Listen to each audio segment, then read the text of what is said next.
აჭარის მთავრობამ ურმან დუმბაძის კიდევ ერთმა თანაგუნდელმა დატოვა. არჩილ ხაბაძის კაბინეტის ყოფილი უფროსი ნუგზარ კეკელიძე მისი პოსტის გაუქმებას პოლიტიკურ გადაწყვეტილებად მიიჩნევს.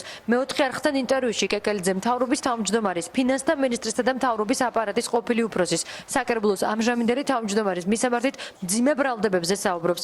არჩილ ხაბაძის კაბინეტის ყოფილი უფროსი ამბობს, რომ მთავრობის დანაშაულებრივი მუშაობის შესახებ ის აწვდიდა ინფორმაციას, როგორც ყოფილი ასევე მოქმედი პრემიერ-მინისტრის აპარატს. შეხვედრები ჰქონდა უშიშროებასთანაც, თუმცა კეკელიძის განცხადებით რეაგირების მაგივრად მასსა და მურმან დუმბაძესთან დაახლოებულ პირებს ბრალდებებს უყენებდნენ. აჭარის მთავრობაში სატელევიზიო კომენტარს არ აკეთებენ. პრესსამსახურის ზეპირი ინფორმაციით მთავრობის თავმჯდომარის კაბინეტი სტრუქტურული რეორგანიზაციის შედეგად გაუქმდა, რასაც მოჰყვა კაბინეტის უფროსის გათავისუფლება.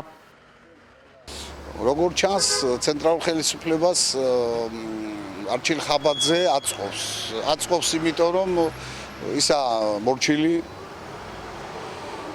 გამოჭერილი ყავს ძალიან ბევრ ისეთ საქმეებში, რომელიც თქვა თანამდებობის პირს არ შეეფერება და არის ძალიან მძიმე, მაგალითად შემიძლია რამდენიმე თქვა ბიზნესმენებზე ზეწოლა, ფულის გამოძალვა, კორუფციული მომენტები, ნარკოტიკების საბაჟოზე გადმოტანა სახელმწიფო მანქანით.